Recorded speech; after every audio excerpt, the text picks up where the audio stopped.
Swalih, good morning. T P. ഹാരിസിനെ ഇന്നലെ police arrest ചെയ്തിട്ടുണ്ട്. ചെറിയ തുകയല്ലേ, 25 കോടിയല്ലേ എന്നാണ് ചോദിക്കുന്നത് ലീഗ് പ്രവർത്തകർ. ഏതെങ്കിലും തരത്തിലുള്ള പ്രതികരണത്തിന് ലീഗ് നേതൃത്വം തയ്യാറാകുന്നുണ്ടോ? ടി.പി. ഹാരിസിന്റെ അറസ്റ്റുമായി ബന്ധപ്പെട്ട്, ഈ തട്ടിപ്പുമായി ബന്ധപ്പെട്ട് നിയമ നടപടികൾ ഏത് രീതിയിലാണ്?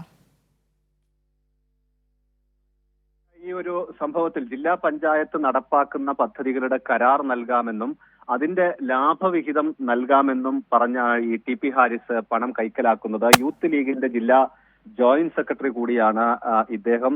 നിലവിൽ 6 പേരാണ് പരാതിയായി എത്തിയിട്ടുള്ളത്. 25 കോടിയിലധികം രൂപ തട്ടിയെടുത്തുവെന്ന് ഒരു പ്രാഥമിക കണക്ക് മാത്രമാണ്. വലിയ തോതിൽ ലീഗ് പ്രവർത്തകർ, അതുപോലെ ലീഗിന്റെ അനുഭാവികളായ ആളുകൾ തന്നെയാണ് ഈ പണം നഷ്ടമായവരെല്ലാം തന്നെ. അതുകൊണ്ടാണ് ഈ സംഭവം ഇത്രയും നാൾ പുറത്തറിയാതിരുന്നത്.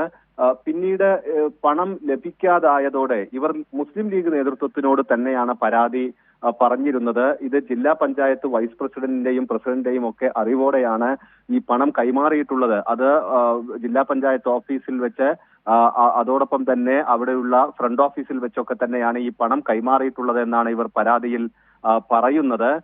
പക്ഷെ ലീഗിന് കൊടുത്ത പരാതിയിൽ മുസ്ലിം ലീഗ് നേതൃത്വം ഈ പണം തിരിച്ചു നൽകുന്നതുമായി ബന്ധപ്പെട്ട് ഇടപെടാൻ വൈകിയപ്പോഴാണ് ഇവർ പോലീസിൽ പരാതി നൽകുന്നത്. മുസ്ലിം ലീഗ് ടി.പി. ഹാരിസിനെ പ്രാഥമിക അംഗത്വത്തിൽ നിന്ന് പുറത്താക്കുകയും ചെയ്തിരുന്നു. പക്ഷേ ഈ പണം തിരിച്ചു നൽകുന്നത്, അതല്ലെങ്കിൽ മറ്റുള്ളവർ ഇതുമായി ബന്ധപ്പെട്ട് ഈ പണം വാങ്ങിയ ഇതിൽ പങ്കാളികളായ മറ്റാളുകളെ കുറിച്ചൊന്നും മുസ്ലിം ലീഗിന് യാതൊരു നടപടിയും എടുക്കാതിരുന്ന പശ്ചാത്തലത്തിൽ കൂടിയാണ് ഇതിപ്പോൾ പോലീസിൽ പരാതി നൽകിയത്. അതിന് പിന്നാലെ മുംബൈയിൽ വെച്ച് അറസ്റ്റ് ചെയ്യുകയും ചെയ്തു. ഇയാൾ ഈ പണവുമായി ദുബൈയിലേക്ക് കടന്നിരുന്നു. അവിടെ നിന്ന് പോലീസ് വിളിച്ചു വരുത്തിയാണ് അറസ്റ്റ് രേഖപ്പെടുത്തിയിട്ടുള്ളത്. വിശദമായി ചോദ്യം ചെയ്യും. അതിനുശേഷമായിരിക്കും എത്ര പേരിൽ നിന്ന് പണം കൈക്കലാക്കിയിട്ടുണ്ട് എന്ന് നമുക്ക് വ്യക്തമാവുകയുള്ളൂ. നിമിഷ.